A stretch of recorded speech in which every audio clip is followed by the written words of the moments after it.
Okay, we're back. Welcome to the replay. This is the real broadcast. This is where we're talking about customer journey mapping. Thank you for tuning in. Hello, hello, hello. Say hey in the comments. Let me know that you are tuning in. Let me know that where you're tuning in from, what channel you're watching on. I'm excited to be here with you to have this conversation. We're going to be talking about customer journey mapping. So if this is your first time here, if we have never met, my name is Monique James. I am a strategic marketing consultant, and I help online brand owners and nonprofit leaders know how to plan their marketing and know what to say in their marketing so they can reach their audiences. And in this conversation, I want to talk about the journey that your customers are on, the people in your audience, as they are making their way from learning about you to saying yes and buying what you have to sell.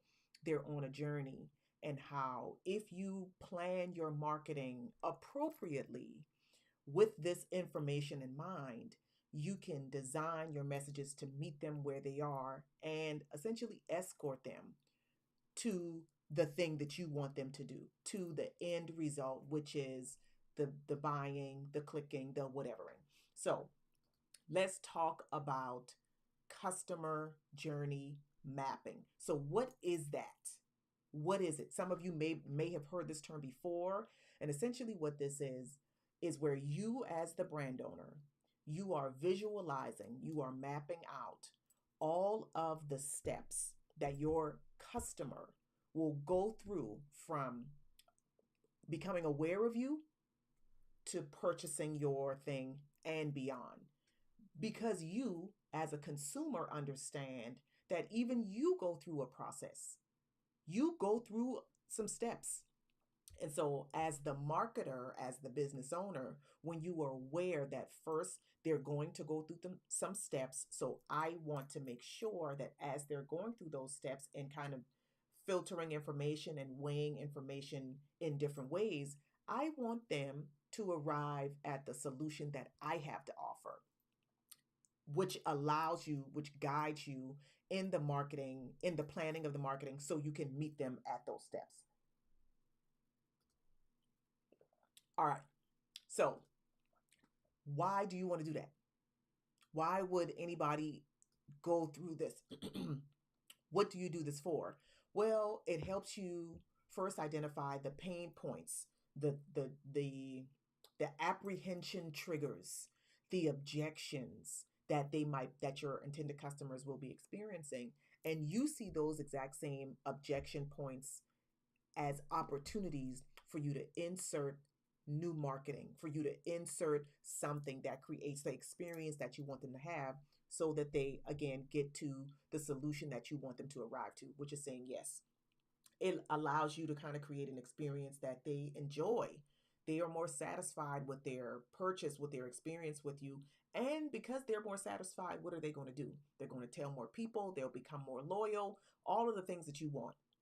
Customer journey mapping, really, in my mind, it handshakes with customer discovery, building out your customer personas. If you already recognize that you have different types of people in your audiences, different customer avatars, customer personas, whatever you want to call them, then you already probably have some understanding that those different personas go through different journeys. They go through different steps, perhaps in different orders or different sequences, from the time that they discover you or become aware of you to the yes.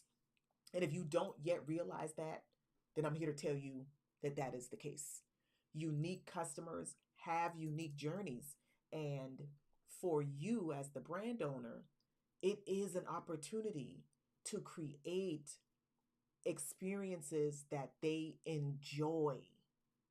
Because when they enjoy it, they're more likely to return, to tell other people, to share, to do all of the things that we wish our customers did for us.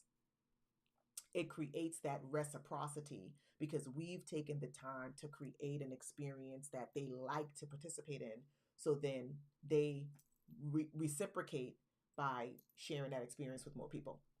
So generally, If you're just getting started with customer journey mapping, I want you to think about three steps, three stages of the journey. And you've probably heard these before: awareness, consideration, and decision. Awareness, consideration, and decision. Nobody will, I'm not even going to say nobody because we've seen people do this. We saw this happen a lot during the pandemic. Generally speaking, consumers they're going to do some research before they buy. They may see your whatever online or whatever, and they're going to do some research. They're going to ask some people. They're going to get some more information before they come back and make the purchase. So awareness, consideration, decision. So the first step to kind of jumpstart you with doing this for your business is the collect data. Like, what do you already have access to? You probably already have feedback from existing past customers. Ask them about how they found you, how they discovered you, what made them buy. Look at your analytics in all of your social channels, in your third party schedulers, on your website to see, to track how people engage with your content. Those are clear clues of what the journey for that particular customer persona looks like. Don't be afraid to do surveys. You, as a shopper, have probably been asked by a brand, how did you find us? That's insight. That brand is collecting data to help them refine their customer journey that you are a part of. And so, as a brand owner, I want you to start thinking about how you can do the same things for your brand, for your organization. After you've collected the data, look for the patterns, look for the touch points. Where do customers interact with your brand?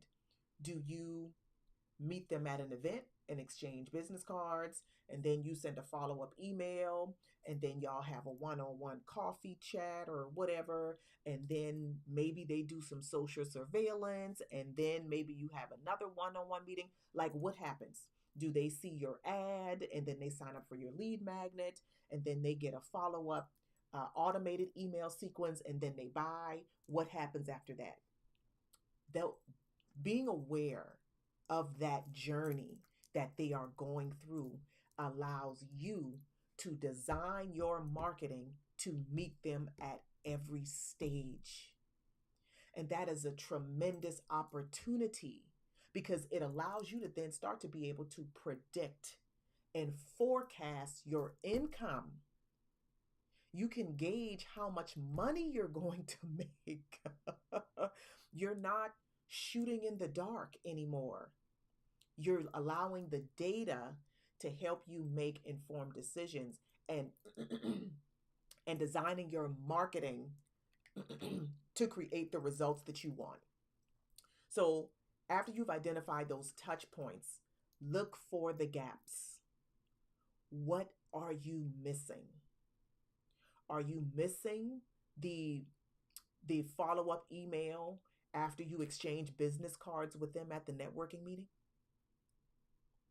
Are you neglecting to maybe ramp up your content after you've had the coffee chat with them because you're not aware that after they've met you, they're going online to do a little bit of social surveillance to see if you actually do what you say you do?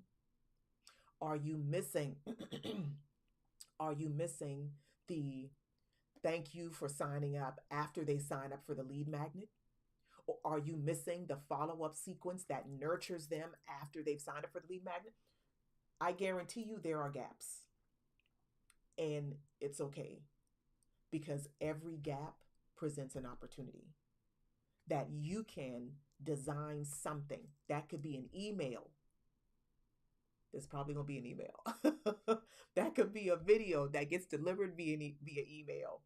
It could be whatever you need it to be. The key here is to recognize that if you don't fill those gaps, that person goes from perhaps a warm lead to back to cold. Or maybe they fall off altogether and unsubscribe. Or even worse, stay on your email list, but stop opening your emails.